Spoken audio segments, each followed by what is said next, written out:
10 de la mañana, 21 minutos. Entonces, Joe Biden habría ya pasado las expectativas del votaje y con muy poquísimo margen empezaría a alejarse de los resultados de Donald Trump en esta carrera rumbo a la presidencia de los Estados Unidos. Enseguida vamos a tener algo más de información.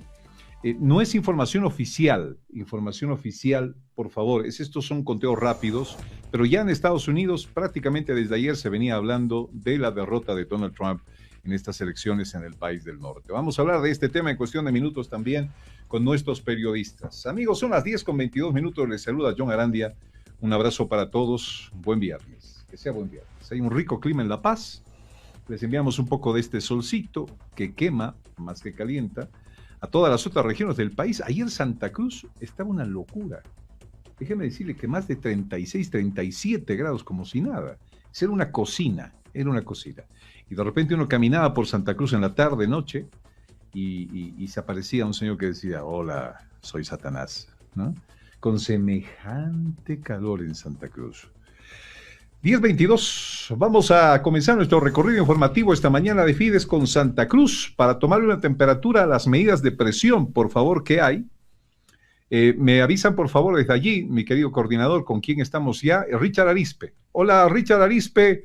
Eric Dávila también está con nosotros. Comenzamos con Richard Arispe, por favor. Richard, panorama 10:22, Santa Cruz. ¿Qué sucede con este paro que es motivo de noticia en esta jornada de viernes?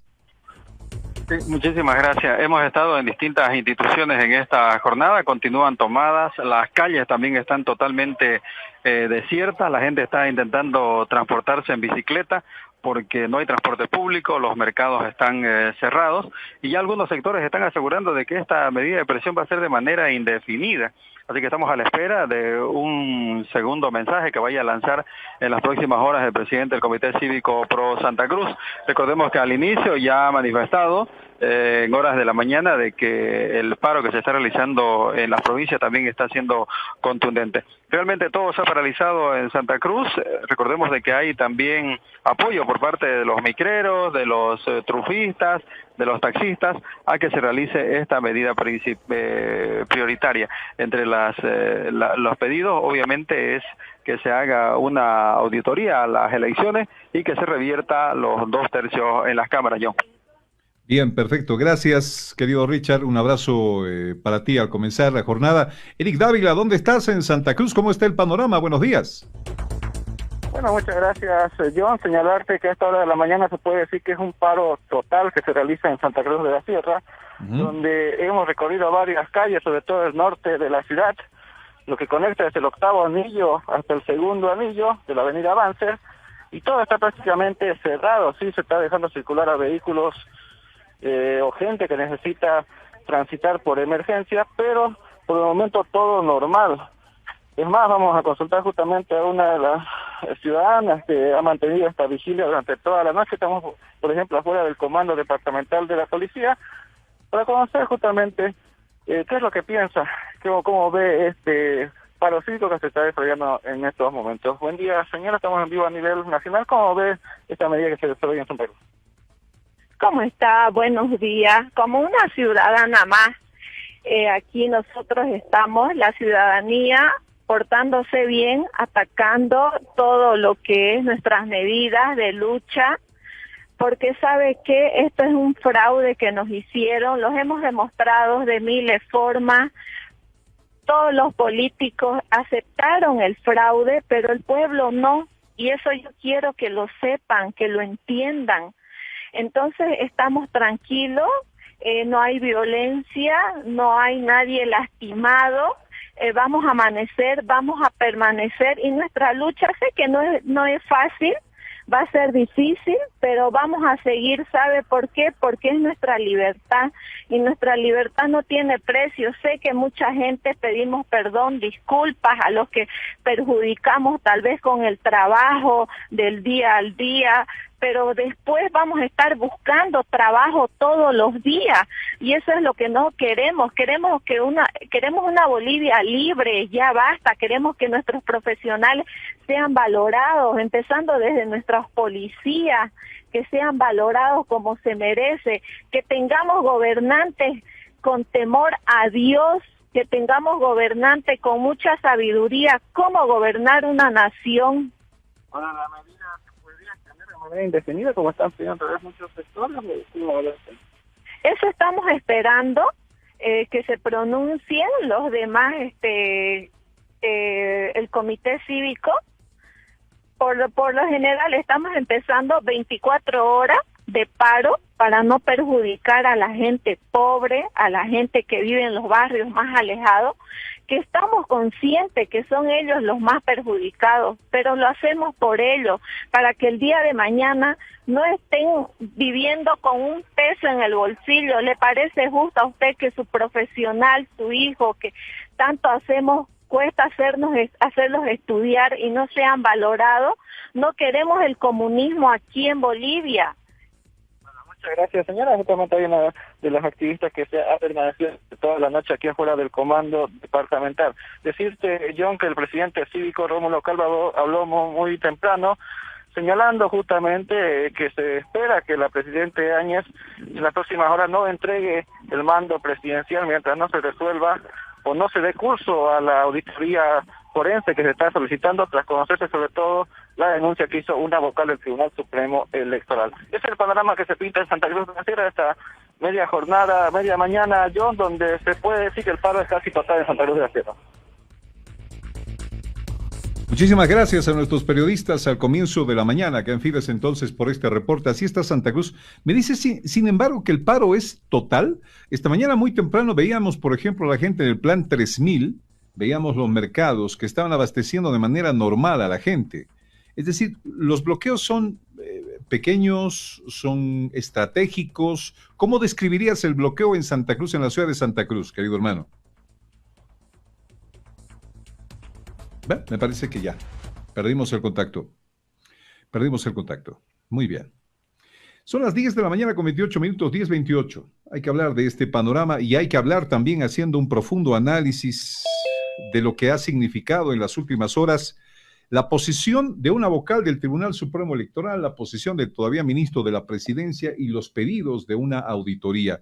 Y la posición del Tribunal Supremo Electoral. Vamos a comenzar a expectar un poquito. Hoy tenemos invitados especiales para analizar este y otros temas durante la mañana de Fides.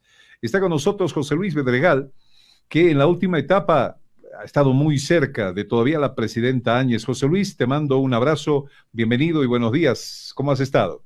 Querido John, muy buenos días. Un saludo a toda la audiencia, a toda la gente que nos sigue también a través de las redes. Bueno, como la gran mayoría del país, muy preocupados porque no estamos terminando de alcanzar esa luz al final del túnel que pensábamos que después del proceso electoral íbamos a poder encontrar, dándole de esta forma a nuestro país la paz y la tranquilidad que la mayoría de la gente, por supuesto que desea.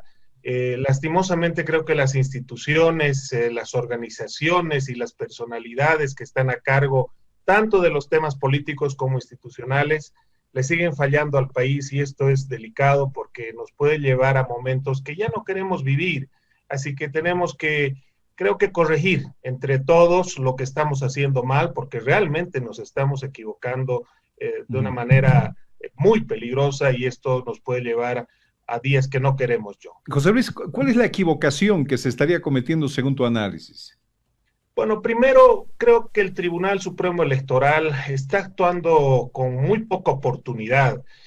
Al final, si hay una elección transparente, no le hace daño a nadie tener una auditoría, no solamente del padrón, John, sino de todo el proceso electoral, para que la tranquilidad reine en el país, tanto para los vencedores como para los que han sido derrotados. Creo que esto es urgente plantearlo, porque además, John, no nos olvidemos que estamos en puertas de un proceso electoral nuevo, de unas elecciones subnacionales, y no podemos cometer ahora el error de encarar un proceso electoral con un padrón que está tan cuestionado, con un padrón que genera tantas dudas. No habría razón para que el presidente del Tribunal Supremo Electoral no asuma las medidas del caso para devolverle la confianza al pueblo boliviano respecto a su padrón y respecto al proceso electoral. Ok, quiero darle la bienvenida a Carlos Cordero también, nos va a acompañar esta mañana en Fides. Carlos, un gusto saludarte, bienvenido. ¿Cuáles son las primeras impresiones que hay? por este pedido del padrón electoral, la posición de una vocal, la posición del tribunal en general. Cuéntanos un poquito, por favor, Carlos. ¿Estás sin micrófono, Carlos? Vamos a habilitar el micrófono un segundo, por favor, te pido. Ahí está. Ahí está. Hola, Carlos, buen día, un gusto saludarte. Bienvenido. El gusto es mío. ¿Cuáles son esas primeras impresiones? Un saludo impresiones cordial, igual para José Luis. Mira, creo que estamos haciendo una tormenta en un vaso de agua. Creo que la señora vocal Baptista ha hecho lo que tenía que hacer según su conciencia, según su trabajo, que se ha elaborado una carta donde plantea que hay dudas respecto de la transparencia del padrón, la ha elevado a un organismo multilateral como es la Organización de Estados Americanos, haciendo prácticamente un pedido y sosteniendo este pedido con argumentos, que se realice una auditoría. El Tribunal Supremo Electoral ha respondido de manera inmediata, ha abierto las puertas, ha dicho que las instituciones que tengan la capacidad para realizar la auditoría, adelante. Las auditorías son procesos largos, complejos, que requieren experiencia, conocimiento, recursos humanos, técnicos y financieros. Ojalá que la Organización de Estados Americanos responda a esta solicitud, teniendo en cuenta que el Tribunal Supremo Electoral está con la disponibilidad de ser auditado, el padrón, el proceso electoral, etcétera. Una de las cosas que me preocupa, y termino con esta idea, querido John, es que cuidado que estemos haciéndole el juego a la crisis política por la vía de desacreditar al Tribunal Supremo Electoral. No hay que perder de perspectiva, sobre todo los partidos políticos, que tenemos en puerta la elección subnacional, gobernadores, alcaldes, y que este Tribunal Electoral tiene que llevar adelante ese proceso electoral. Si se crea una crisis artificial o real que termina con la renuncia de algunos vocales del Tribunal Supremo Electoral, sobre todo del delegado presidencial, no hay que perder de perspectiva que el próximo presidente, Luis Arce, podría nombrar al próximo presidente del Tribunal Supremo Electoral. Y tendremos un Tribunal Supremo Electoral absolutamente pintado de azul. Bajo esas condiciones queremos ir a las elecciones subnacionales, queremos postergar las elecciones subnacionales de manera indefinida o durante varios meses hasta que los partidos políticos estén mejor organizados, como ocurrió con las elecciones 2019. Creo que esto son también elementos que hay que tomar en cuenta. Cuidado con generar a partir de estos pedidos que ya están prácticamente resueltos, una crisis institucional que va a poner en riesgo, sí, la transparencia del proceso electoral 2021. A ver, tenemos también de nuestra invitada a la todavía presidenta del Senado. Presidenta del Senado ya hay nuevo presidente, pero está con nosotros la señora Eva Copa, también de invitada a hacer el análisis acá con nosotros. Señora Eva Copa, un gusto saludarla, bienvenida, buenos días, ¿cómo está usted? Buenos días, John, un gusto nuevamente acompañarte esta mañana, un placer estar en medio tuyo a saludar a todos los bolivianos y bolivianas. Muy bien. Ahí estamos en el teléfono entonces con Eva Copa y en video también. Señora Eva Copa, una de las primeras impresiones que usted tiene, por favor, con este tema de las denuncias de irregularidades, el pedido de auditorías y hasta las voces que dicen que hubo fraude en las últimas elecciones. La escuchamos. Lamentable, ¿no? Lamentable, John, que siga habiendo intolerancia e intransigencia. Ayer claramente el Tribunal Supremo Electoral salió en sala plena a dar su conferencia y ha mencionado de que ellos están dispuestos a dar toda la documentación, sea un ciudadano de a pie o sea alguna organización, ellos puedan apersonarse para poder verificar toda la documentación como corresponde. Y de igual manera, creo que este Tribunal Supremo Electoral ha tenido el visto bueno de organismos internacionales, por parte de los partidos que han participado, han mencionado de que ha sido una elección transparente y que se ha llevado con mucha tranquilidad, y bueno, eso es lo que han aplaudido estos organismos internacionales, ¿no? Bien, vamos a comenzar viendo un segundo nada más, por favor, las partes sobresalientes de la carta que envió esta vocal del Tribunal Supremo Electoral a la Organización de Estados Americanos. Las partes sobresalientes, por favor, si fueras tan amable, Javi, para ver qué se dice en estas cartas. Vamos a espectarlas un poquito, por favor, y darnos cuenta de que en estas partes sobresalientes se establece, por ejemplo, en el tema del padrón, dice... Permítame un segundito, por favor. Una auditoría especializada e independiente al padrón electoral que pueda llegar a las probables causas de inconsistencia que, más allá de las auditorías realizadas hasta ahora, investigue la posible existencia de un bloque de data alterno, técnicamente reservado, con acceso privilegiado, restringido y secreto, fuera del alcance de quienes hasta hoy verificaron la integridad de este padrón. Es decir, un padrón manejado desde afuera. Podría existir, dice esta vocal del Tribunal Supremo Electoral. José Luis, esto es lo que decías de ir a unas próximas elecciones con un padrón que por lo menos ya tiene en ciernes una duda como la que ha puesto la vocal del Tribunal Supremo Electoral, José Luis. Sí, es que no es una duda menor, como bien has leído, John, es un tema muy delicado.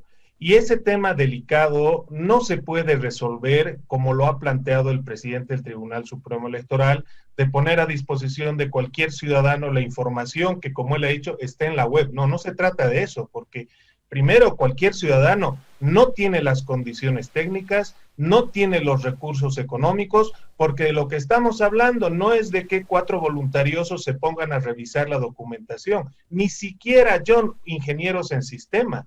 Este tema tiene que ser auditado por especialistas en sistemas electorales y padrones electorales. No es que cualquier persona pueda acceder y mire lo que pueda ver. No se va a resolver así el tema. Y nuevamente lo reitero, estamos en puertas de un nuevo proceso electoral, no podemos cometer el error de aquí cerrar los ojos, voltear la cabeza y decir no hagamos más crisis, le metamos así nomás y que salga lo que sea también en las siguientes elecciones.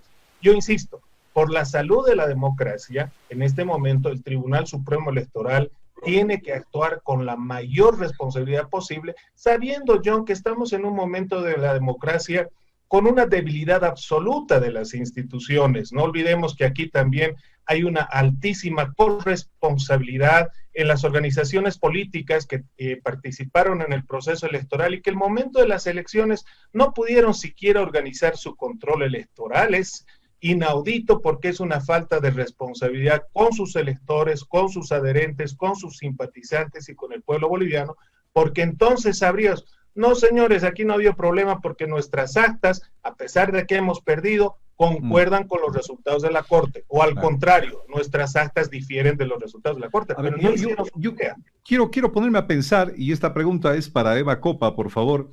Eva, ¿qué pasaría en el supuesto de que se vaya a una auditoría, se descubra irregularidades en el tema del padrón y se ponga en duda entonces un resultado legal de las elecciones que han pasado?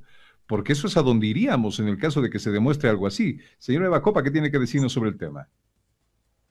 Mira, yo creo yo que es una falta de responsabilidad por parte de la nota que ha enviado esta vocal, porque esto, ¿no? Hay movimientos que se han movilizado al saber que el señor Camacho ha perdido, y esto se ha gestado en Santa Cruz, los cuales están ahora arrodillándose frente a diferentes regimientos militares, policiales, y no quieren reconocer su pérdida. Si hay estas denuncias, como ella ha mencionado, ¿por qué no lo ha hecho en su momento? Porque la seguimos escuchando por teléfono, por si acaso se salió del Zoom, pero la seguimos escuchando. Vamos a reconectarnos una vez más. Me parece que le está entrando una llamada. Ellos son los que revisan. Ahí estamos. Sí, la escuchamos atentamente. Se salió del Zoom, pero la escuchamos por el audio. Electorales, los gobiernos, hola. Sí, Ok, adelante, adelante, como la te estamos decía, es una escuchando. falta de respeto por parte de esta señora del local, porque no nos parece coherente lo que menciona. Si ella sabía que había estas irregularidades, ¿por qué no lo denunció en su momento cuando llegaron los especialistas de estos temas electorales, ¿no? Igualmente con organizaciones que ellos mismos mandaron a invitar para que vengan a nuestro país y sean vedores. Yo dudo mucho que exista esto, John, porque creo que la asamblea con el MAS, PDC y Unidad Demócratas, elegimos, creo yo, personas meritocráticas que tienen que devolver la credibilidad a la institución. Si en algo comparto con el señor que está compartiendo la pantalla con mi persona, es que hay que devolver la institucionalidad a todas las instituciones. Tienen que ser independientes y tienen que fortalecer estas instituciones para que la población boliviana vuelva a tener credibilidad en ellas, ¿no? Bien.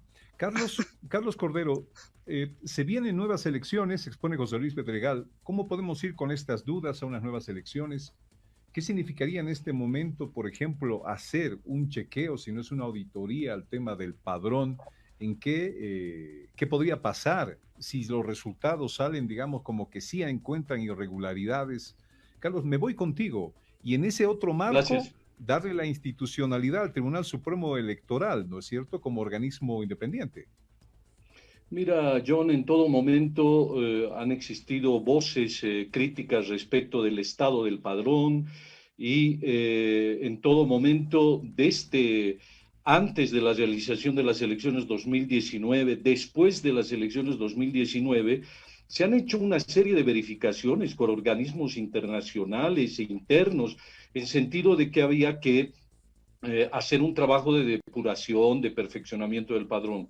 Y en su momento se hicieron una serie de intervenciones por organismos internacionales con una apertura del Tribunal Supremo Electoral y fuimos a las elecciones 2019 y fuimos a las elecciones 2020. Es decir, esa percepción que tiene la expresidenta del Senado es absolutamente correcta. Los perdedores, que son malos perdedores, lo que están buscando en este momento es simplemente echar basura, deslegitimar un proceso electoral y posicionarse políticamente, porque están ya ellos en carrera electoral para las elecciones subnacionales. Se quieren mostrar como defensores del proceso democrático. No han presentado, no presentan pruebas de la existencia de una manipulación, de un fraude, etcétera. Organismos internacionales, líderes políticos al interior del país han reconocido que el proceso electoral, por supuesto que puede tener fallas, por supuesto que faltaron algunas papeletas, por supuesto que no hubo delegados de partidos políticos, que no hubieron adecuados jurados electorales, etcétera. Pero son problemas menores, subsanables, que no inciden en el resultado final de las elecciones. La diferencia entre el primero y el segundo es muy grande. O sea, si calculamos que los errores electorales pudieran ser del 1, del 2%, no impactan en los resultados. Creo que hay que, efectivamente, hay que ir a las elecciones y hay que nuevamente aperturar el padrón para nuevas inscripciones, hay que llevar paralelamente cualquier tipo de investigación que quiera realizar cualquier institución, un partido político, las universidades, si tuvieran recursos personal para hacerlo, o la Organización de Estados Americanos. Pero una de las cosas que hay que defender desde este momento es que hay que ir a elecciones subnacionales lo más antes posible para configurar definitivamente cuál es la organización y distribución del poder según la voluntad de los ciudadanos. Hoy en la mañana estamos con Carlos Cordero, con José Luis Pedregal, con Eva Copa, nuestros invitados para analizar el panorama. Vamos a ir a la pausa en Fides y a la vuelta, la evaluación necesaria. ¿Cómo pasó este gobierno transitorio? No es una evaluación solamente a Áñez, es una evaluación a todos quienes fueron parte de este gobierno transitorio. ¿Cómo termina Me va a encantar tener, por favor, sus criterios en nuestra transmisión streaming ahí en el Facebook y en el Twitter, así que pueden escribir también sus opiniones, que las vamos a leer algunas. 10:46, agradezco la paciencia, José Luis Pedregal, Carlos Cordero, Eva Copa, y volvemos enseguida, por favor, un par de minutitos, la pausa en Fides, y vamos al análisis. ¿Cómo se va el gobierno transitorio? Ya volvemos, no se vayan. Dos rápidas de Fides en la información. Sebastián Piñera no viene a la posesión de Arce. Esta es una información ya oficial que están retratando nuestros medios de Fides a nivel nacional en este momento. Y por el otro lado, prácticamente a la victoria de Biden en los Estados Unidos, ¿no? Carlos Cordero, ¿cómo leemos el no de Piñera a venir a Bolivia para la toma del mando de Arce y Choquehuanca el próximo domingo en el marco de esta vecindad y los problemas que vamos teniendo con Chile?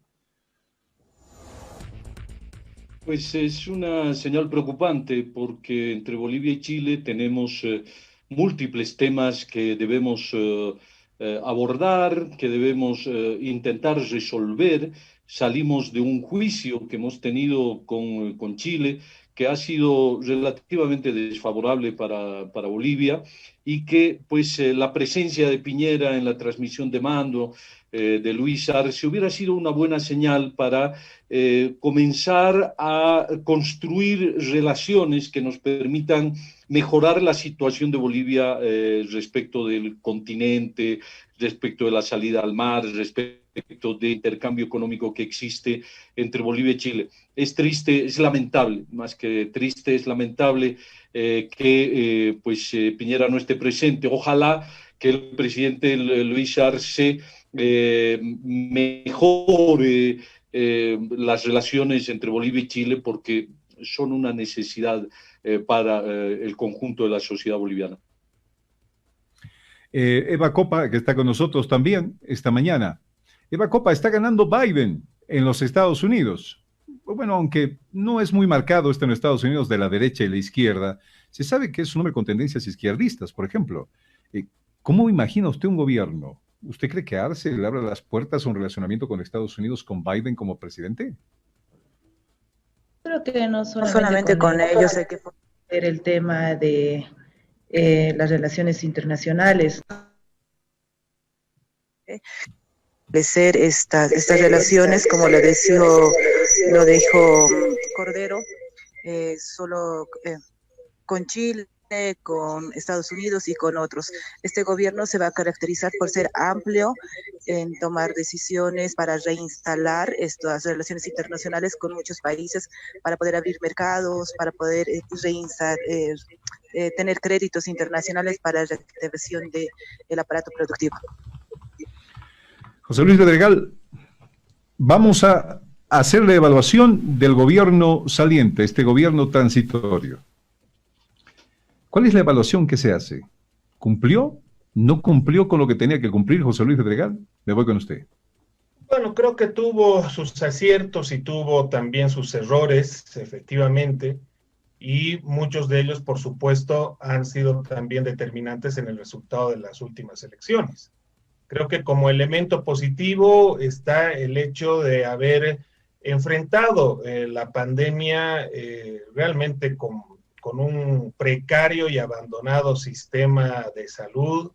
A pesar de ello, creo que hoy por hoy seguimos manteniendo los números más bajos en la región, a excepción de Paraguay, lo cual creo que hay que reconocerlo. Y como ayer se ha mencionado también en los comunicados, en los mensajes de tanto la presidenta como de algún ministro, la economía cuenta hoy con reservas, con recursos, con liquidez, y bueno, pues ese es un buen inicio para el actual gobierno. Pero queda claro que han habido muchísimos errores que lastimosamente la gestión pública boliviana sigue arrastrando, vinculados esencialmente a la improvisación, a la ineficiencia y a la corrupción, que ojalá comencemos a resolver con el nuevo gobierno. Creo que hay que darle un voto de confianza al actual binomio, que tiene que encarar primero en la conformación de un gabinete que ojalá responda a los grandes retos que tenemos de aquí en adelante, comenzando por este tema que acaban de tocar, que es el tema de las relaciones internacionales. No podemos seguir viviendo en función de los intereses de otras potencias, y me refiero a los grupos, al grupo del ALBA específicamente, sino que tenemos que pensar en nuestro pueblo, y eso implica generar las mejores relaciones posibles con quienes tenemos relaciones comerciales, más allá de las diferencias ideológicas que podamos tener. En suma, creo que ha habido aciertos, ha habido errores, y bueno, pues ahora hay que voltear la página y ojalá nos encontremos con un gobierno sólido, fuerte, pero para eso hay que resolver todos los problemas que estamos teniendo aún, John. Y yo quiero terminar esta intervencióncita con el hecho de que la denuncia del que acabamos de tocar no la hace un ciudadano, no la hace un activista, no la hace un líder político, la está haciendo nada más y nada menos que una vocal del Tribunal Supremo Electoral. Y por lo tanto, como los otros temas judiciales, políticos y económicos, tienen que ser tocados con absoluta responsabilidad para volver a la paz y la tranquilidad, que es lo que el pueblo boliviano necesita. Ayer me llamó poderosamente la atención una fotografía de Eva Copa con Murillo, con el todavía ministro de gobierno, pero una foto en el marco, digamos, de las actividades que seguramente han habido en la Plaza Murillo por este tema del campo de cambio y transición, pero dejaba entender, por ejemplo, que, miren, cada quien ha cumplido su papel, nos quedamos todos tranquilos. No sé si quiere hacer un comentario Eva, sobre este tema. Sin embargo, la pregunta de fondo para Eva Copa es, ¿el gobierno transitorio tiene su aprobación? ¿Está desaprobado por usted? ¿O ha sido un gobierno que la ha tenido realmente difícil en este último tiempo? Eva Copa, la escuchamos. Gracias, John. Bueno, sí, estas últimas horas han salido muchas fotografías y una en especial que tengo con el señor Murillo. Él ha sido mi ex colega durante 5 años en la Asamblea. Al subir Yanine como presidenta de transición, él se fue como ministro de gobierno. Tenemos un caso muy sensible en la UPEA del tema de Jonathan, que falleció en las manifestaciones de la UPEA por el tema del presupuesto. Y bueno, yo no he ido sola a esa reunión, fui con el rector de mi universidad y la FUL de mi universidad para ver en qué situación se encuentra este caso, ¿no? Fue una foto institucional, que ahora la quieren malinterpretar, pero yo no niego y haber estado en esta reunión porque eran temas institucionales que se trataban de mi universidad y yo soy de la UPEA, y mientras yo pueda colaborar voy a estar ahí. Respecto al otro tema es... lamentablemente este gobierno de transición, el peor error que cometió fue presentarse como candidatos a esta elección. Una parte del pueblo boliviano que apoyó a este gobierno con un 4% para que sea gobierno de transición, esperaban de que ellos puedan cumplir su tarea, que era ir a elecciones en los 3 meses como corresponde. Lamentablemente llegó la pandemia y se tuvo que ampliar durante mucho más tiempo.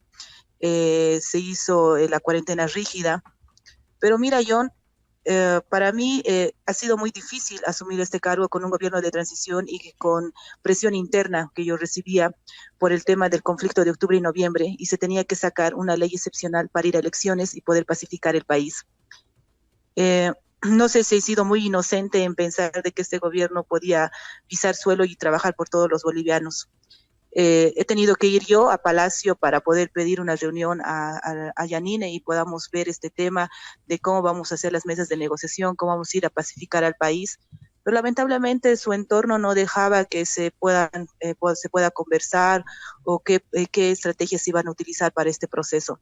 El único que nos abrió las puertas fue el señor Jerjes Justiniano, que era el ministro de la presidencia, con lo cual hicimos las mesas de negociación para poder llevar la pacificación.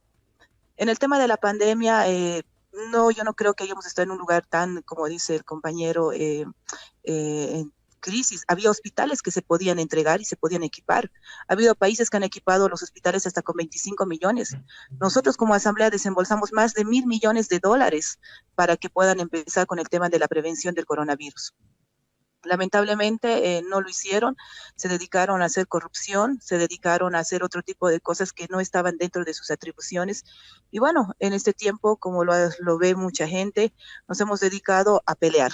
el Ejecutivo con el Legislativo, porque el Ejecutivo no nos daba la oportunidad de poder, no nos respondían las peticiones de informe escritos respecto a los actos de corrupción en tema de YPFB, BOA, Entel, en el tema de los, en las compras de los gases y equipamiento no letal para la Policía, Fuerzas Armadas, no nos respondían los informes respecto a qué están haciendo con las donaciones, qué están haciendo con los créditos. Y bueno, ha sido eso, ¿no? Ha sido esa ida y venida del conflicto, de que nos cerraban las puertas. Mira, John, han llegado al extremo de cerrarnos ventanilla única, solamente la restricción para el legislativo era de 8 a 12, lunes y viernes, martes, miércoles y jueves no nos recepcionaban. Entonces yo creo que lamentablemente este gobierno de transición ha sido muy soberbio, muy intransigente, muy intolerante, y el que le ha hecho mucho daño ha sido el señor Murillo, que hacía declaraciones muy confrontadoras entre bolivianos, ¿no? Y creo que eso es lo que les ha hecho mucho daño. Yo esperaba otra cosa, pero lamentablemente este gobierno salió así, de un gobierno que criticaba tantas cosas de los errores que cometió el MAS, y ellos hicieron peores errores, ¿no? Don Carlos Cordero, ¿cómo se va el gobierno transitorio y cuál es la evaluación que usted hace? Pues John, creo que ha sido uno de los gobiernos más erráticos que hemos tenido en la historia política del país, con muchas contradicciones, con mucha inexperiencia, que ha provocado crisis políticas y es también absolutamente responsable de la situación que hoy vive el país. En un primer momento, la expresidenta Áñez despertó mucha ilusión en el país, en el ánimo de transitar, de ir desde la crisis hacia la convocatoria de elecciones, pacificar el país. Y muy bien dice la expresidenta del Senado, a quien le ha tocado pues vivir esta relación tensa, difícil con el Ejecutivo. Un Ejecutivo que perdió muy rápidamente el horizonte, el norte, que en un primer momento dijo que no iba a ser candidata, que luego se volvió candidata y que luego renunció a su candidatura. Cualquiera de las tres cosas. Si decía que no iba a ser candidata, pues no debía ser candidata. Si decidió ser candidata hasta el final, pues, pero no a medio camino volver a renunciar. A eso es que denomino una conducta errática, desorientada, más allá de todas las apreciaciones que atinadamente ha realizado la expresidenta del Senado. Corrupción, creer que eran un gobierno para realizar gestión, olvidándose del objetivo principal, que era convocar a elecciones. El tema de la pandemia, pensaron utilizarlo políticamente y eso les ha pasado una enorme factura. Un gobierno que hubiera pasado a la historia como otros en momentos de crisis, de transición, con una buena imagen. Creo que la presidenta Áñez, todo su equipo de colaboradores, todos sus aliados, se aplazaron estrepitosamente en su paso por la gestión gubernamental. Sus decisiones son la prueba de todo lo que estoy en este momento sosteniendo. Han creado, como muy bien señalaba la señora Eva Copa, un conflicto entre órganos de manera permanente. Y al principio, se habían planteado diálogo, concertación, tenían que trabajar de manera conjunta por el país. Lo que tiene que hacer la Asamblea Legislativa es hacer leyes, fiscalizar al Ejecutivo. Lo que tiene que hacer el Ejecutivo es aplicar la norma, dialogar, concertar. Nada de eso hizo política y la hizo mal. En síntesis, querido John, es también lamentable decir que el gobierno de la presidenta Áñez fue un verdadero desastre para el país. A 30 segundos, señora Eva Copa, ¿qué hubiera pasado si Áñez no iba como candidata? ¿El panorama hoy hubiera sido diferente? Tal vez hubiera sido diferente porque creo que se hubieran dedicado a poder cubrir las necesidades que tenía el pueblo boliviano en sus momentos y no dedicarse a hacer campaña con todo el órgano con todo el bienes del Estado. Cambiaron, como dijo bien nuestro hermano Cordero, en torno a que cambiaron el rumbo. Se atribuyeron competencias que no eran, se dedicaron a hacer confrontación, a dividir el país, a poder nuevamente polarizar, porque nuestro país estuvo totalmente polarizado y bueno, pienso que tal vez las cosas hubieran cambiado.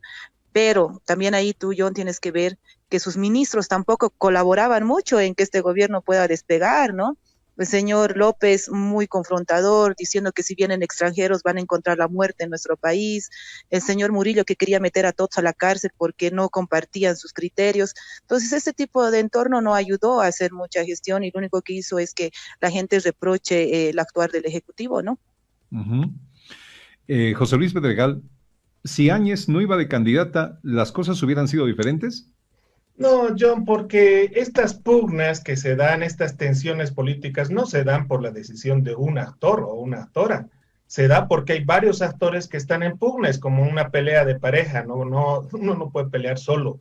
No es real pues plantear esto, porque aquí lo que había es una decisión política de sacarle ganancia al tema, de tratar de volver al poder, y por eso el legislativo actuó como actuó. No se puede decir que el legislativo actuó correctamente, al contrario, ¿no? Se convirtió en un permanente boicotador de las decisiones del Ejecutivo.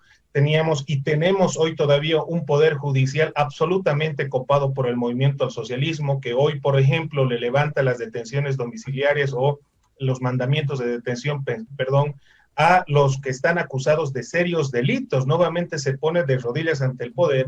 Tenemos y teníamos un Evo Morales que desde Argentina no cesó de bombardear al gobierno democrático de la presidenta y que hoy tampoco termina de entender que su presencia en el país es absolutamente dañina para la sociedad, para la paz en Bolivia, para el nuevo gobierno. Le hace muchísimo daño al nuevo presidente, al nuevo binomio, pero sin embargo prepara todo un acto político y se va a convertir en un poder dual en el país. No termina de entender que le está haciendo daño a la paz en el país, pero además una oposición que hay que reconocerlo, absolutamente incapaz de asumir sus responsabilidades, generando puentes de diálogo, de consensos, de unidad, con unas visiones absolutamente arcaicas respecto a lo que hay que hacer en la política moderna, y donde muchos participaron como acólitos de ese tipo de posiciones y decisiones. Ha habido muchísimos actores, mira que incluso hasta podría yo decir que hasta las encuestadoras tienen que decirle pues al país qué pasó con sus primeras encuestas y luego con las segundas, por qué tremendas diferencias. Aquí lo que hay es desinstitucionalización de partidos, de organismos estatales, de organizaciones privadas, de actores políticos, de analistas, en fin, tenemos que hacer una profunda reflexión, pero pedirle a Dios, pedirle al pueblo, pedirle sobre todo a Dios, que ilumine a nuestras nuevas autoridades electas, para que retornemos a la institucionalidad y para que alcancemos los 200 años de vida republicana en mejores condiciones. Y para eso no hay otro camino, John, que entender que el diálogo, que los acuerdos son el elemento fundamental para avanzar como país, y ojalá que en los puestos de gobierno, en el gabinete y en todas las demás instancias del aparato estatal pongan a la mejor gente posible, sean o no sean afines al actual gobierno, pero sí hay que desearles éxito al nuevo binomio que se va a hacer cargo en las siguientes horas. Las elecciones han dejado entrever un país dividido, pero además, con las heridas de lo que han sucedido en los últimos años, hay grupos radicales que desean venganza. Y por el otro lado, hay grupos radicales que también no están de acuerdo con el resultado de las elecciones. Es decir, la división parte por ese lado. Pero por dentro de cada uno de los grupos hay un deseo enorme de paz, de tranquilidad, de desarrollo económico y sobre todo de lo que consideramos el objetivo más importante, la reconciliación de los bolivianos.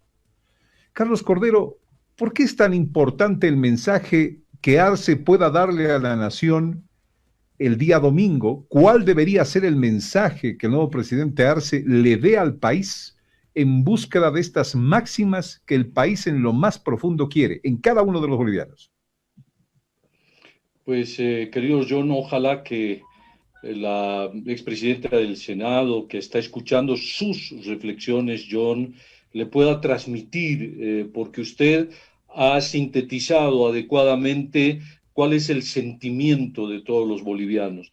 Y creo que en todos, incluyendo a José Luis Bedregal, que ha formado parte de la oposición al gobierno del movimiento al socialismo, que ha formado parte del gobierno de la señora Áñez, también tienen sentimientos que son loables, la unidad, la concertación, el diálogo, la fraternidad, y creo que pues esos son los valores y principios que deberían primar no solamente en el discurso, sino en los 5 años de gestión del presidente Luis Arce.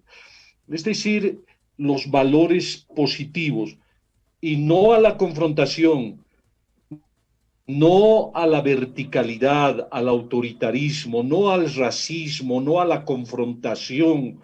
Es absolutamente cierto, John, que en estos últimos tiempos se ha vuelto a despertar aquello que creíamos que ya estaba desterrado del país, la confrontación Oriente-Occidente, la confrontación étnica, las tierras bajas con las tierras altas, los liderazgos orientales con los liderazgos occidentales. Detrás de la confrontación está ese peligro que es el racismo, la exclusión, la violencia y la confrontación.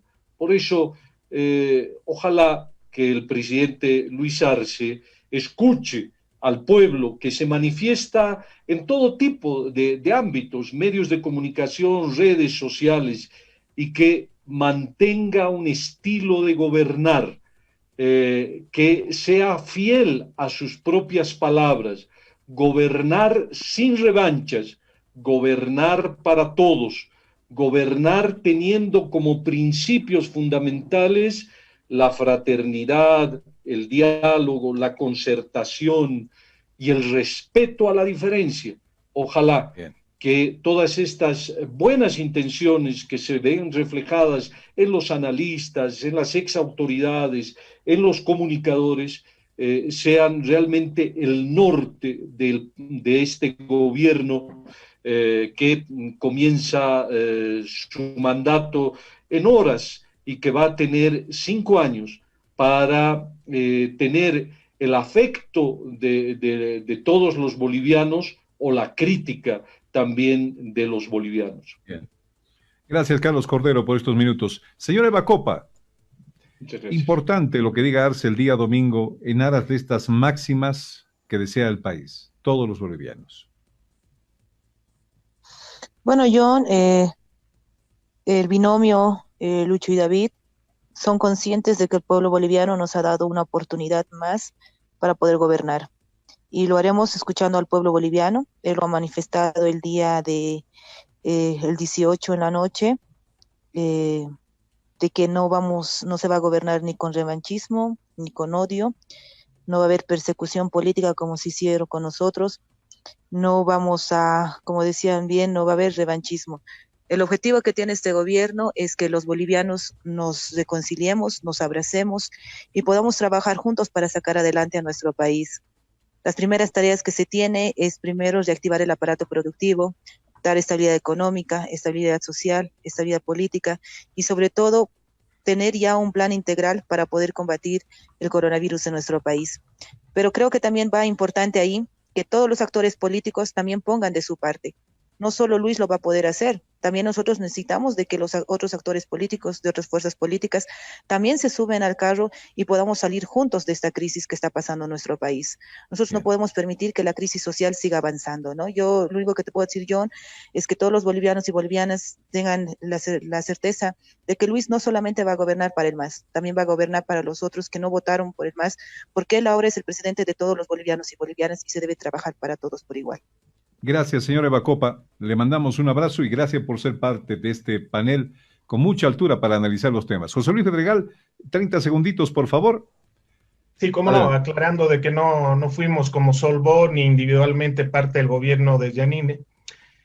Bueno, es necesario un equilibrio de poderes y eso nos tiene que decir el presidente, porque una democracia moderna se maneja con equilibrio de poderes, que es lo que garantiza los derechos humanos, civiles y políticos de las personas. Necesitamos un gobierno que trabaje en coordinación con los gobiernos subnacionales, las alcaldías, en fin, con todas las instancias, pero que además, respetando las diferencias políticas, pueda llegar a acuerdos por el bien de las personas. Estamos pidiendo, como sociedad boliviana, como distintos actores, paz social, y para ello tenemos que resolver los problemas lo antes posible, como tal vez tú lo decías, John, antes de esta entrevista, comentabas que para que los problemas no se agranden, hay que resolverlos antes de que sean peores, y ahora es el momento de hacerlo. Creo que las señales iniciales que se han dado no han sido las correctas, ni las del legislativo, ni las del Poder Judicial, y menos la del señor Morales. Pero eso hay que resolverlo. Hay un nuevo gobierno, hay un nuevo presidente, un nuevo vicepresidente, y en sus manos está que alcancemos los 200 años con una actitud renovada y con una cultura política distinta. Muchísimas gracias a todos quienes han participado de este encuentro. Muchas gracias por su tiempo y muchas gracias por su valía a cada uno de ustedes, señor Evacopa, José Luis Pedregal, Carlos Cordero. Una mañana muy productiva en todo sentido. Bueno, son las 11:15. A la vuelta, bueno, hay dos responsables de lo que va a ser el proceso de transición de los actos de la asunción al mando de Choquehuanca y Arce. Uno es por parte del gobierno transitorio y el otro por parte del MAS. Hasta ahora he escuchado hablar al responsable del gobierno transitorio. Pero van a haber algunos añadidos más por el tema del MAS. Vamos a conversar enseguida nada más de lo que va a suceder el domingo, más allá, digamos, de ya el programa que todo el mundo conoce y ha dado la vuelta a las redes sociales, ¿ok? Y no se dice nada oficial, pero Biden ya ganó. Se lo vamos a contar enseguida, en vivo desde Washington, aquí en AM de Fides. Acompáñenos 11:16 en viernes. Enseguida estamos con los Estados Unidos a propósito de las elecciones en el país del norte. Nos acompaña el señor Freddy Bovarín.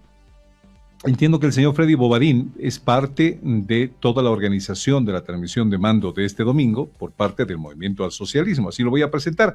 Si estoy mal, señor Bovarín, por favor, en todo su derecho de corregirme, que además le pido lo haga. Señor Bovarín, buenos días y bienvenido. Un gusto saludarle. Un gusto, John. Un saludo para ti y para toda Bolivia a través de tu prestigioso programa. Bien. Entonces no me equivoco. Está muy bien, porque lo veo atrás con las pancartas de Lucho David también. Tremendo trabajo de estas últimas horas. ¿Podemos comenzar un poquito contando qué ha habido esta mañana en Tiwanaku, por favor, con quienes van a asumir el mando de la nación en las próximas horas? Vale, efectivamente, el día de hoy por la mañana, por la madrugada, a las 4 se ha procedido a una ceremonia de investidura conforme a nuestros usos y costumbres. Se ha realizado un ritual ancestral en el templo de Calasasaya, en Tiwanaku. Y bueno, pues ha estado el presidente electo Luis Arce Catacora, acompañado de su señora esposa. También ha estado el vicepresidente electo de Choquehuanca Céspedes, acompañado de su señora esposa, un poco para también participar en el Chachahuarmi, que es muy importante dentro de la cosmovisión andina, ¿no?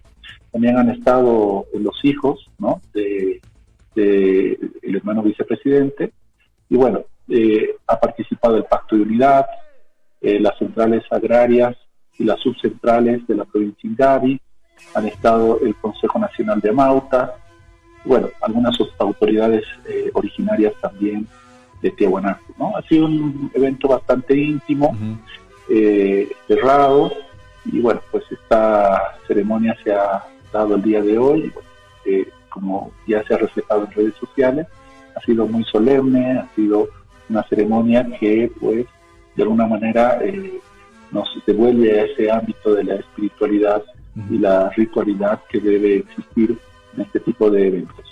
Señor Bovarín, esto no significa que este haya sido el acto preparado en Tiwanaku. Va a haber otro el domingo, ¿verdad? ¿O el sábado? No, en realidad este es el acto que debía haber celebrado y que se ha celebrado el día de hoy a las 4 a.m. Es decir, ha habido una desinformación respecto al acto del día sábado. Nosotros hemos tratado de informar a la población boliviana de que ese no era un acto oficial.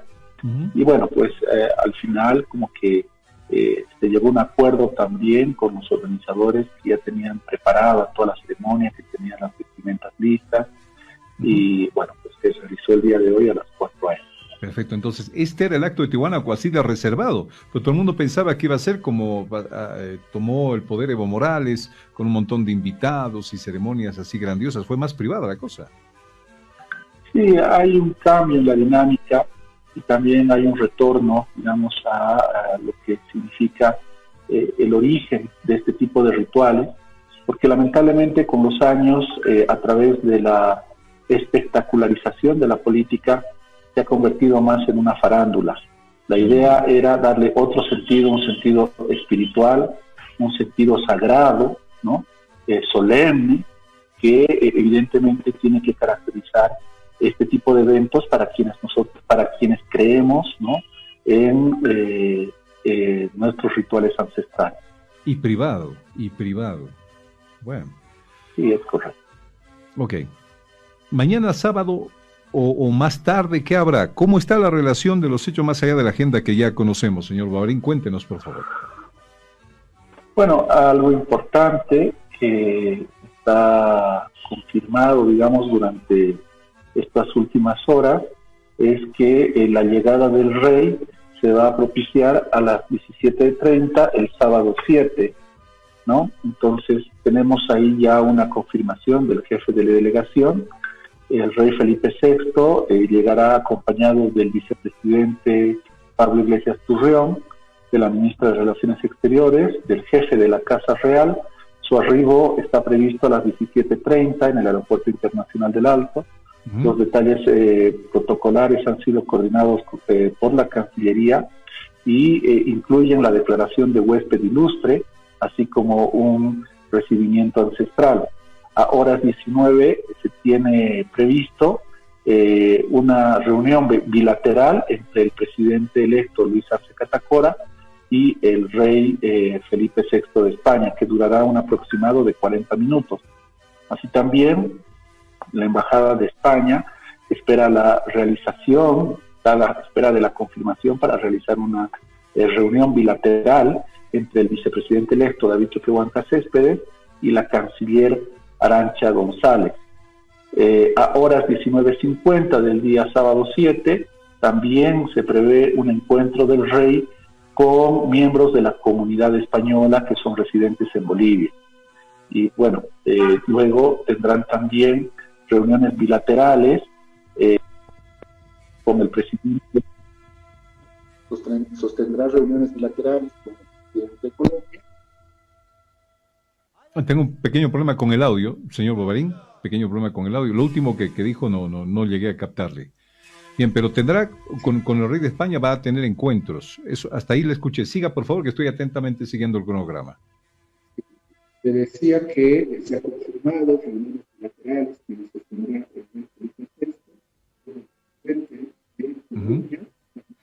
Wilmer, si podemos hacer el ajuste, por favor, para escucharlo mejor en el audio. Este bendito internet, ¿no? Justo cuando está en la mejor parte se corta. Pero ahí está, señor Bobarín, tranquilo, tómese su tiempo, por favor, en enchufar el micrófono para que podamos escuchar. Ahora sí, probando. Sí, le decía que perfecto. El rey Felipe VI tendrá reuniones bilaterales, tanto con el presidente de Colombia como con el presidente de la Argentina. Entonces, se aprovechará el marco de esta visita a la ceremonia de transmisión de mando presidencial de Bolivia para también tener otro tipo de reuniones bilaterales con Colombia y Argentina. Bien, perfecto. ¿Cuántos presidentes llegan? Piñera acaba de decir que no va a venir, ¿no? Sí, en realidad estaba confirmada su participación, pero el día de ayer, a través de una nota verbal del jefe de delegación de la República de Chile, nos han hecho conocer que declinaba su participación en el evento y que en su representación llegará el canciller de la República de Chile. Tenemos confirmada la presencia del presidente de Colombia, del presidente del Paraguay, del presidente de la Argentina, del presidente de Irán, del secretario general de la CAM y el presidente de Parlasur. Bien. El día domingo, que va a ser el acto de transmisión de mando oficial, ¿cómo va a ser el tema? Descríbanos un poquito, por favor. ¿Está contemplado, para ser un poco más específica, la participación de Áñez en un informe a la Asamblea y la entrega de los símbolos patrios al nuevo presidente? ¿Así va a ser? Es que los símbolos patrios no los entrega el expresidente, ¿no? Se encuentran en custodia de las Fuerzas Armadas. No, claro. Y ellos hacen la entrega, en este caso, al vicepresidente, quien impone la banda presidencial, la medalla de Simón Bolívar y todos los símbolos de la investidura de los altos dignatarios de Estado en Bolivia. Es decir, el vicepresidente es quien viste al presidente con estos símbolos, ¿no? Sí, gracias por esta aclaración, gracias por esta instrucción. Pero ¿Áñez va a ir a dar su discurso de despedida a la Asamblea? Fue la Asamblea que la ascendió pues a presidenta, ¿no? Debería estar ahí Áñez. ¿Va a estar o no va a estar? Tampoco se estila que el presidente saliente dé ningún mensaje a la nación, ¿no? O sea, esto no conforme a protocolo y conforme también a los usos y costumbres dentro de otras transmisiones presidenciales. El presidente saliente no da ningún tipo de mensaje a la nación. Entonces, quienes hacen uso de la palabra será el vicepresidente del Estado Plurinacional de Bolivia, una vez que sea investido en el cargo, y posteriormente hará uso de la palabra el presidente constitucional del Estado Plurinacional de Bolivia, Luis Arce Catacora, una vez que sea investido como presidente del Estado Plurinacional. Entonces, bien, esto es lo que corresponde según los protocolos oficiales de transmisión de mando.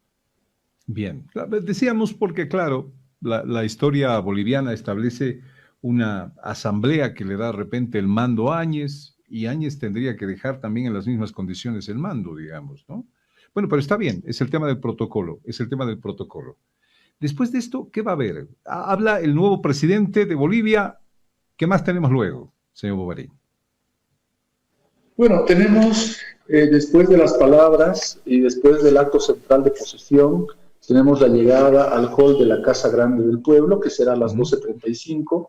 A las 12:40 tenemos el saludo protocolar, que viene por parte del presidente constitucional del Estado Plurinacional de Bolivia, Luis Alberto Arce Catacora, a las diferentes delegaciones que nos visitan, invitados especiales. A las 13 horas tenemos la fotografía oficial del evento. A las 13:15 tenemos el almuerzo oficial, que es ofrecido por el presidente constitucional a los jefes de Estado y de gobierno, y también a los jefes de delegación invitados especiales.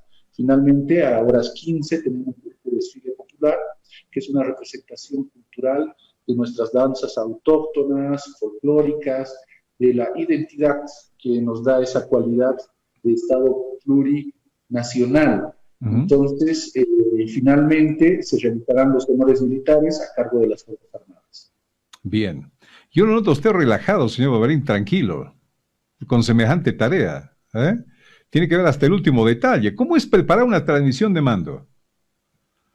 Bueno, en realidad hay una comisión de transmisión de mando que está trabajando para este tema. Es un equipo multidisciplinario, hay muchas subcomisiones que están viendo diferentes temas, ¿no? La Comisión de Salud, Comisión de Seguridad, la subcomisión, por ejemplo, de temas de comunicación. Entonces, hay una multiplicidad de subcomisiones que a día de hoy están trabajando para poder llevar adelante el acto de transición presidencial. Y bueno, creo que existe la capacidad, existe la experiencia, creo que existe muy buen talento humano que ha venido trabajando con nosotros, gente muy cualificada, excelentes profesionales que nos están ayudando, coayudando a que esto se pueda materializar el día domingo. Es decir, esto siempre es un logro colectivo, ¿no? Sería una impostura señalar de que, bueno, pues yo estaría, digamos, resolviendo todos los problemas o gestionando absolutamente todas las tareas, cuando es un equipo humano multidisciplinario que en este momento se está dejando la piel, está trabajando las 24 horas para que esto sea posible. Bien. Se ha dicho que va a haber una guardia civil. Al menos eso se establece por algunas informaciones que hemos recibido. Decían, los ponchos rojos están siendo citados para hacer una especie de guardia civil a todo lo que van a hacer los actos. ¿Esto cómo debemos entenderlo, señor Bobarín?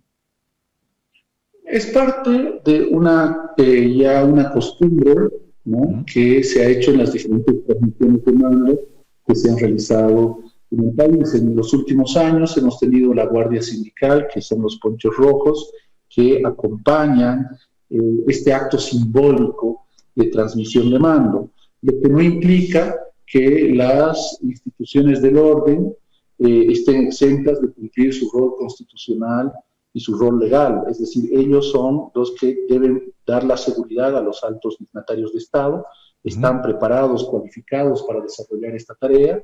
Y bueno, pues, por ejemplo, yo te digo, a las 9:35 del día domingo está prevista el traslado de los jefes de Estado y autoridades de gobierno en cápsulas de transporte presidencial. Entonces, estas cápsulas de seguridad efectivamente serán realizadas por las instituciones del orden. Hay unos perímetros que se han detectado como sensibles de la Plaza Murillo, ¿no?, donde evidentemente son las fuerzas del orden quienes van a acordonar y quienes van a prestar la seguridad que corresponde. Entonces, la presencia de los ponchos rojos o de la Guardia Sindical tiene que ver con un carácter simbólico, ¿no?, y también con la presencia de, una organización social que es transversal y muy importante para Bolivia en este tipo de eventos. Ok, perfecto, pero es simbólico, ¿no? Porque otras cosas se vienen tejiendo y es bueno aclarar esto. Bueno, yo creo que ahí hay que hacer un llamado al pueblo boliviano de no caer en la provocación de alguna gente irresponsable que está queriendo incitar al caos. Creo que este es un momento de reconciliación nacional. Tenemos la gran responsabilidad de volver a, de alguna manera, reconstruir el tejido social que se ha desgarrado en octubre del 2019.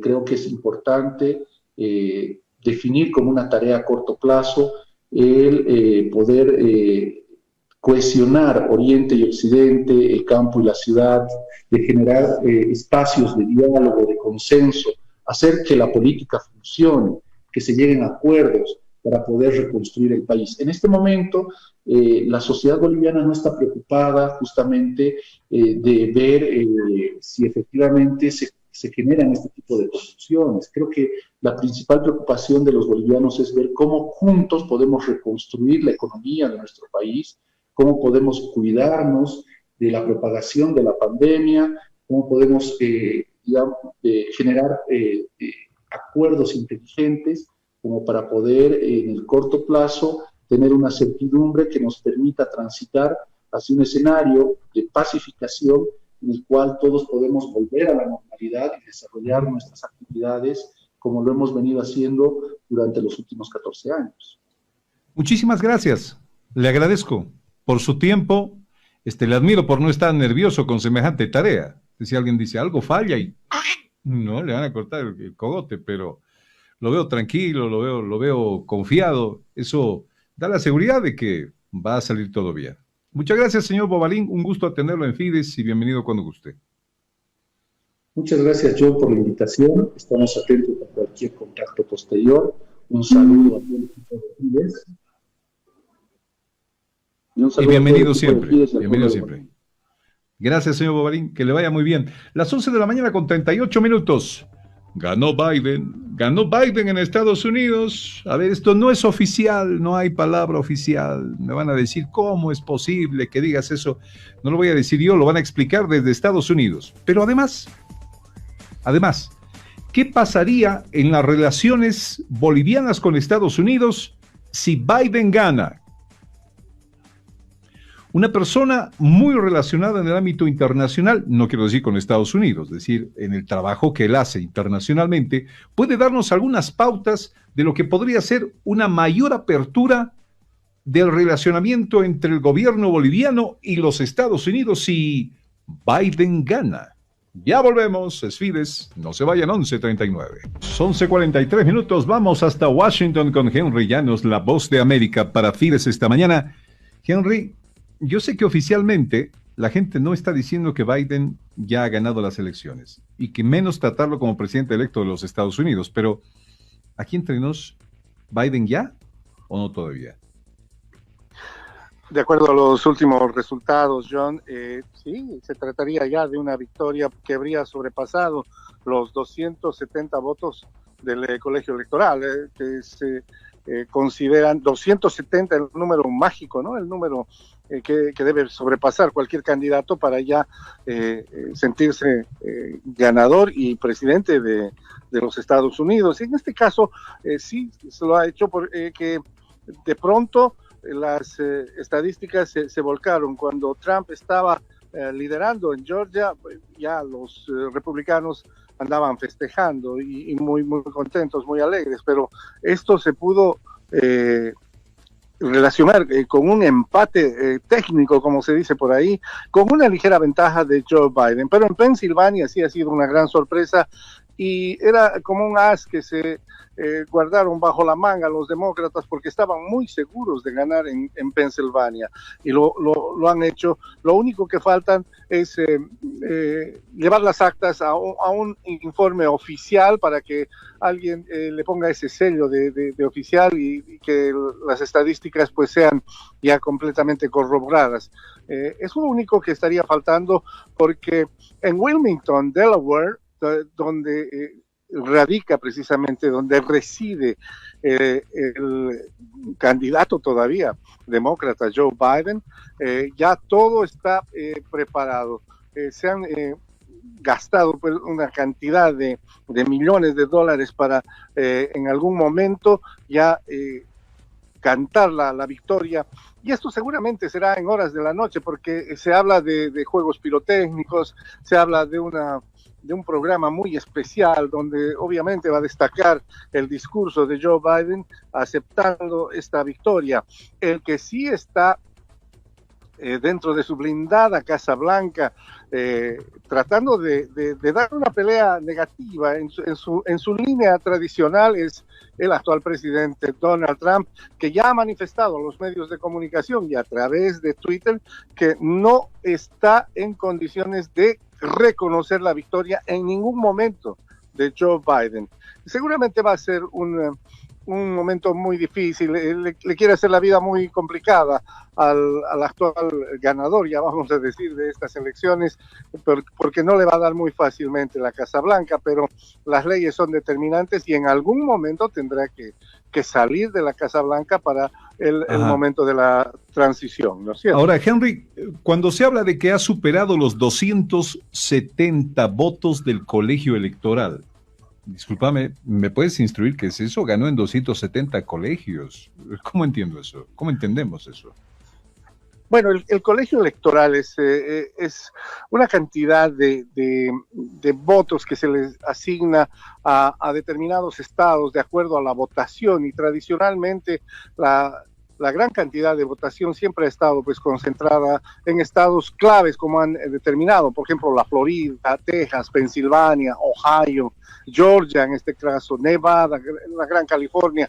Entonces, de algún momento alguien le puso pues una determinada cantidad de votos. Son votos que se ha ganado por la cantidad de gente que asiste a votar. Son estados que, por ejemplo, me llaman poderosamente la atención. Pensilvania le asigna 20 puntos. Es una votación, pero también es una votación súper mayoritaria, con decirte que es el estado en el que más tiempo se han gastado los recontadores de estos votos. Entonces, es como decir, Oruro representa 5 votos, Cochabamba 7 votos, Santa Cruz 8 votos, es algo por el estilo. Y entonces, de acuerdo a esa calificación, los candidatos van actuando pues en sus campañas electorales. Muy bien. Muchísimas gracias, Henry. Te mando un abrazo. Biden presidente. Ya Sí, está bueno, prácticamente ojalá. cantado entonces, ¿sí? Sí, yo pienso que en horas de la tarde ya esto va a ser completamente evidente y en horas de la noche será la gran celebración para esperar alguna reacción de Donald Trump durante todo el fin de semana. Tendrá tiempo como para meditar y ojalá que tome la mejor decisión, porque con todo y hasta ahora el gran perdedor es Donald Trump. Estuvo muy seguro de sus actitudes, muy soberbio, muy enfrentado precisamente con las grandes agrupaciones populares, más que todo contra los inmigrantes, y en determinado momento ahora le pasan esta factura y la verdad es que si no vuelve a la Casa Blanca, tiene problemas muy complicados en situaciones de demandas legales, de impuestos, de muchas otras cosas que podrían sumar la desgracia de perder las elecciones en Estados Unidos por parte de Donald Trump, John. Gracias, querido hermano. Gracias. Henry Llanos desde La Voz de América para Fides esta mañana con el tema de los Estados Unidos. Gracias, Henry. Un abrazo. Buen día. Tengo la gracias, un abrazo. oportunidad de hablar ahora en la mañana con el señor René Orellana. El señor René Orellana es sociólogo, pero en el último año del gobierno de Evo Morales estuvo como ministro de Planificación del Desarrollo. Se habla mucho de él, en el sentido de que volvería al gabinete con el presidente Arce. Una de las primeras preguntas que tenemos esta mañana en Fides es, señor Orellana, un gusto saludarle, bienvenido. ¿Va a ser usted ministro en el gabinete del presidente Arce? Buenos días. Buen día, John. Qué pregunta tramposa. Ahí vamos a hablar de Trump, pero bueno, gracias por la pregunta igual.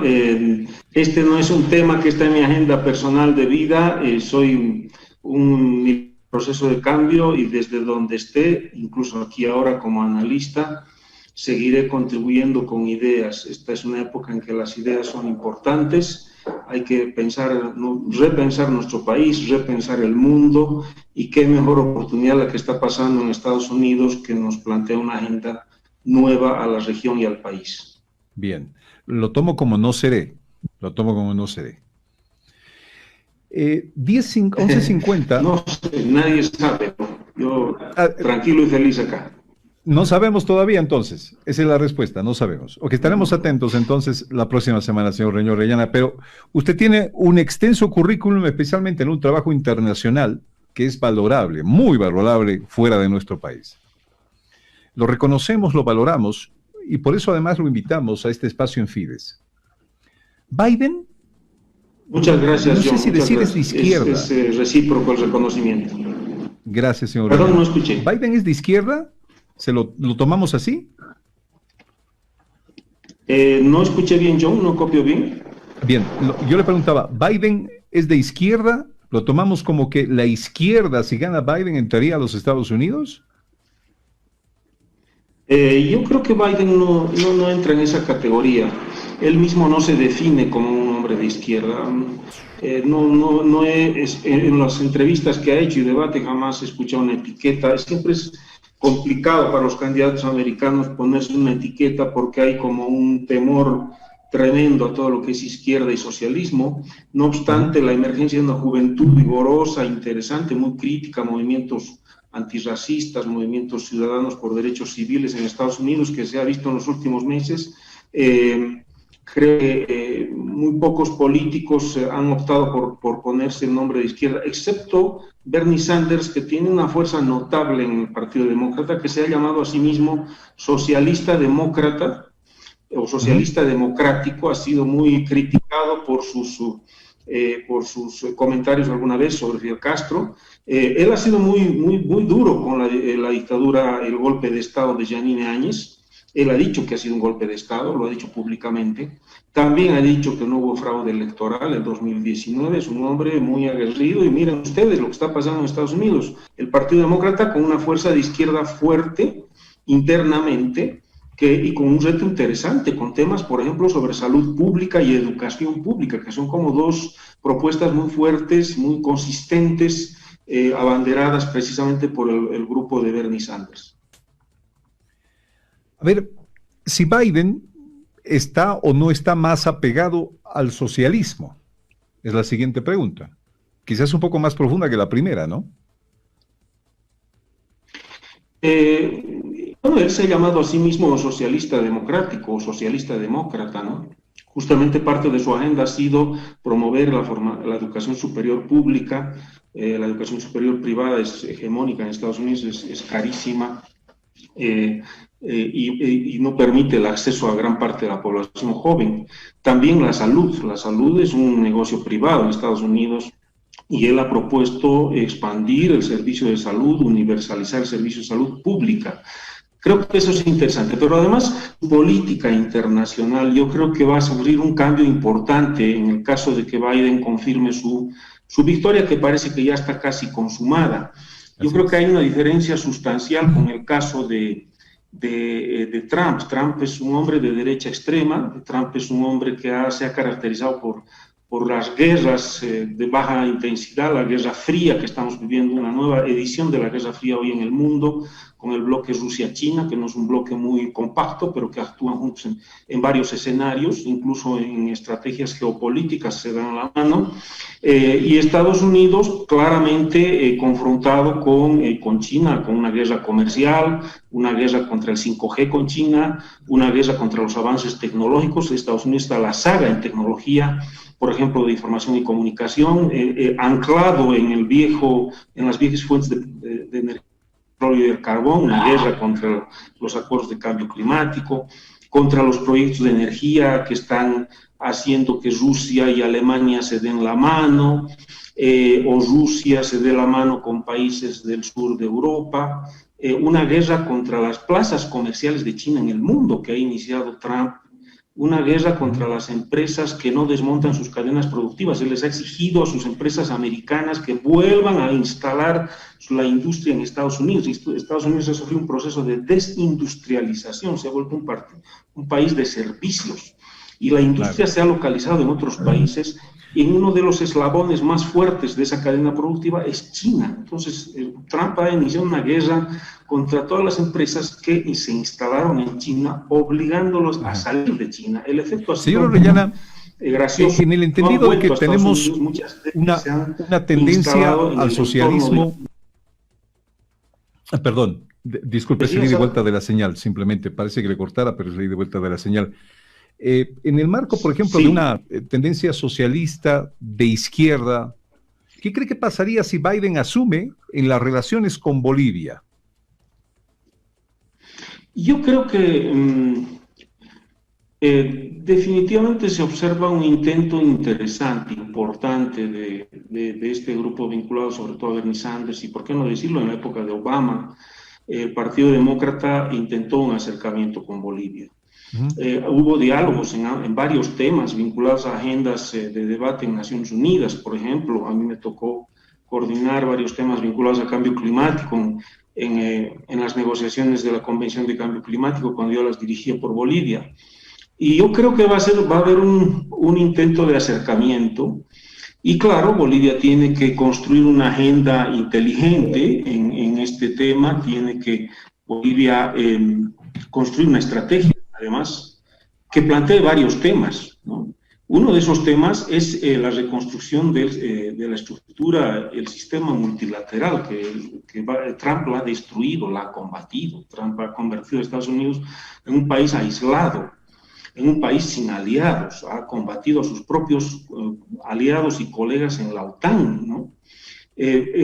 Bolivia tiene que reconstruir su agenda de integración regional, puede tomar un liderazgo interesante, hay que reconstruir UNASUR. UNASUR ha sido destruida por la política de Trump, ha sido saboteada por la política de Trump. UNASUR era un proyecto institucional de integración vigoroso. Lo que se ha dicho de UNASUR, de que no estaba consolidado, de que no habían acuerdos, claro, es parte de la narrativa para sabotearla. UNASUR tenía acuerdos sobre salud, tenía acuerdos sobre educación, tecnología, seguridad, arreglo de conflictos, concertación en temas democráticos, temas transfronterizos, recursos naturales. En fin, UNASUR era un proyecto de integración vigoroso, pero era un problema para Trump. Por eso Trump optó por fortalecer la OEA y la OEA se convirtió en un instrumento injerencista, en una suerte de policía de América Latina y el Caribe, el auditor no solo de las elecciones, que es lo que pasó con Bolivia y otros países, no solo ha hecho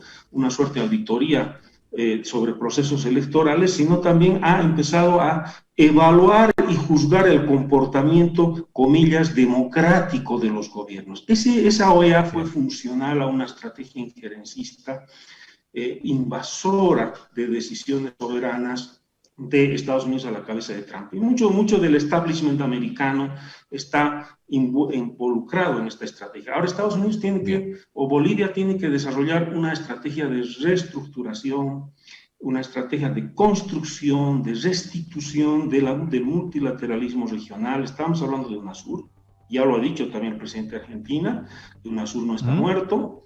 Hay que hablar de Mercosur, hay que fortalecer a ADI, hay que fortalecer la CELAC. UNASUR y la CELAC fueron los dos objetivos de debilitamiento y desestructuración por parte de Estados Unidos en la administración de Trump. Tenemos que tomar un liderazgo para reconstituir esta institucionalidad que hubiera sido muy útil en el contexto de la pandemia. Hay que hacer un acercamiento, en mi opinión, lo que estoy hablando, John, es a nivel estrictamente personal, eso lo quiero subrayar. El acercamiento inteligente con identidad y estrategia propia con Estados Unidos, en varias agendas. Señor Orellana, muchísimas gracias por este tiempo en Fides. Valoramos muchísimo su contribución y su sapiencia sobre este tema. La próxima semana quiero volverlo a invitar, por favor, para que hagamos un análisis de lo primero que se vive ya con este nuevo gobierno que estrenaremos el día domingo, así que está cordialmente invitado, por favor. Gracias, amigos, un abrazo. Ya viene la hora del país en cuestión de minutos. Abrazos para todos, a vivir este fin de semana todos los acontecimientos que traerá el país. Buenas tardes, Bolivia.